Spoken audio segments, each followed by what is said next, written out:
Thanks for listening to Uncle Sam's Soccer Podcast, keeping you up to date with the latest in American soccer. And don't forget to subscribe.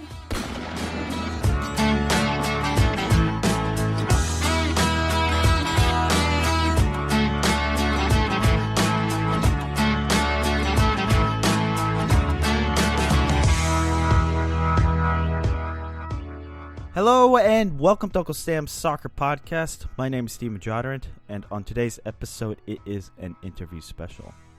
Jake and I speak with chairman of the board and co-owner of FC Helsingør, Jordan Gardner. Listeners, if you haven't done so, hit that subscribe button, leave us a 5-star review, and follow us at Uncle Sam's Soccer Pod. Now, let's get started. Joining us on the show is majority owner of Danish second division club FC Helsingør. It's Jordan Gardner. Jordan, thanks for joining us. How's it going? Good. Thanks for having me. Now, Jordan, let's get straight to the point and what interests us the most. You bought the Danish club in March of 2019. Talk us through your decision.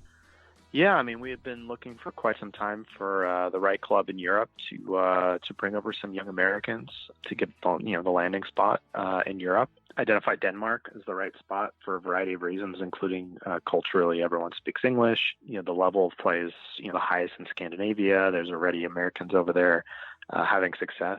So we kind of took a while to look for the right club, and then identified FC Helsingør, and it took some time to go through the process of the acquisition, and then ultimately decided, and that was the right spot, and finalized the deal in March, like you said.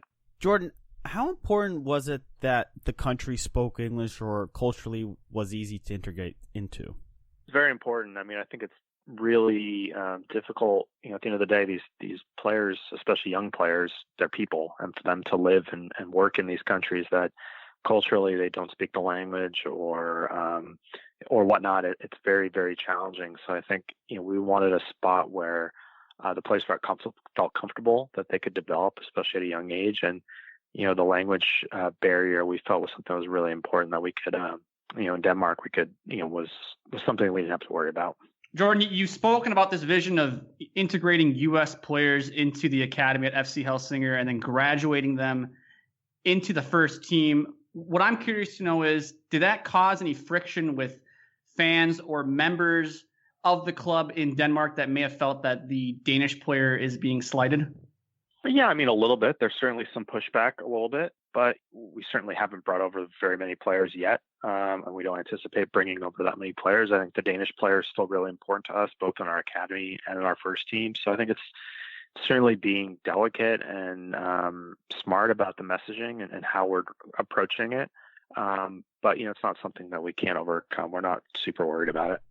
Now, Jordan, what type of player are you looking to bring over or even to bring into your club, whether that be American or Danish or whatever other nationality that may be? Yeah, I mean, in general, we're looking for young players, kind of 18 to 22, developmental players that we can kind of mold and eventually move on to bigger clubs. I mean, it's certainly a mix for us. It's not going to be wholly, a young squad. We have signed some players who are a little bit older, more experienced.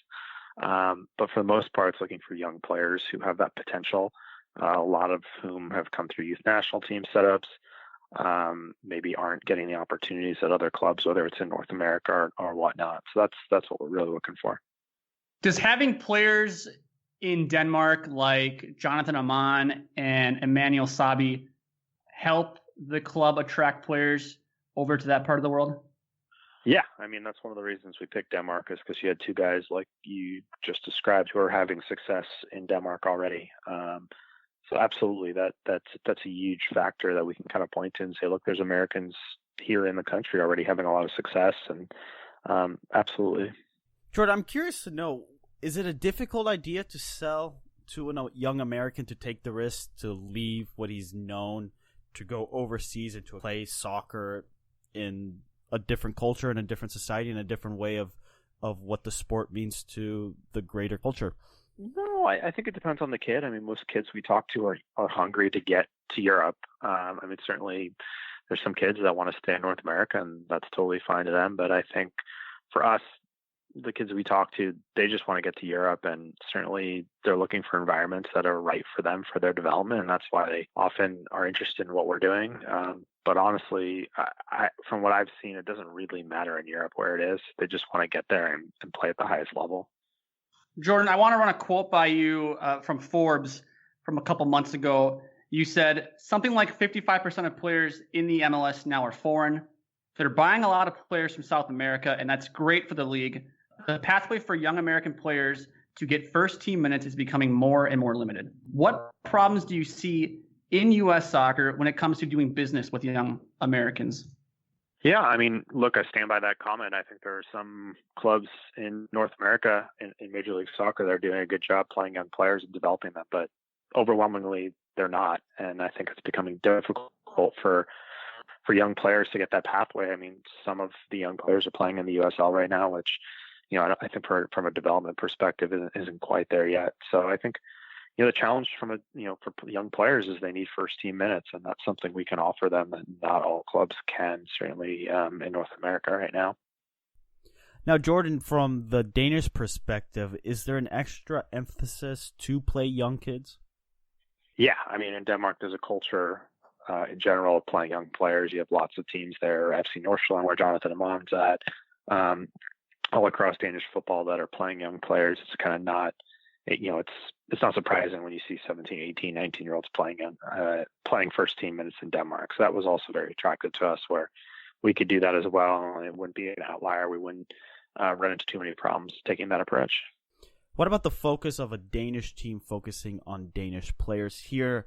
Obviously, MLS would like to focus on American players, but as you said, they are bringing in quite a mixture of young players spread throughout Latin and South America. Yeah, I mean, look, most teams, even though the foreign player restrictions, depending on which division you're in Denmark, are relatively lax, most teams have a majority of Danish players. We have a majority of Danish players, so certainly always important to have domestic players who know what it takes to be successful in that country. So that's obviously important. I mean, we're still signing and developing young domestic players as well. That's important, but I think it's also key to have the right mix between experience in young players, foreign and domestic players. It's finding the right balance. You bought FC Helsingør essentially to help cultivate young American talent. In your opinion, is the American player one of the most undervalued players in the global transfer market? Yeah, that's a good question. I think I mean, I think there are other areas where their players are definitely undervalued as well. I mean, we've brought in players from Canada, from New Zealand. I think there's parts of Africa where players are very undervalued. I think in the U.S., I think the players are coming over, certainly when they come to Europe, and oftentimes, depending on the age, they're not always, complete players. For instance, they're not there technically, or tactically they're not there. So I think compared to other places in the world, oftentimes the American player sometimes still needs a little bit of work, but potential is always there. So I think it just depends on the individual player. Let me ask you this. As somebody who also owns clubs in England and Ireland, is there a stigma about American players talent-wise? Obviously soccer isn't, the number one sport here in America. Can that stigma also drive their price down or drive the perception down of an American player? I think that's changing a little bit. I think with Christian Pulisic, I think you've seen Americans have success in Europe. I think it's changing. I think it depends on the country and depends on who you're talking to. But in general, I don't see as much of a stigma as you probably saw, let's say, 10 or 15 years ago. I think people are open to the American player in Europe, but that player needs to have the quality and be successful. And so I think it really just depends on who the player is and what their quality is like. As someone who owns multiple clubs across multiple nations, is there a notable difference in the development of youth?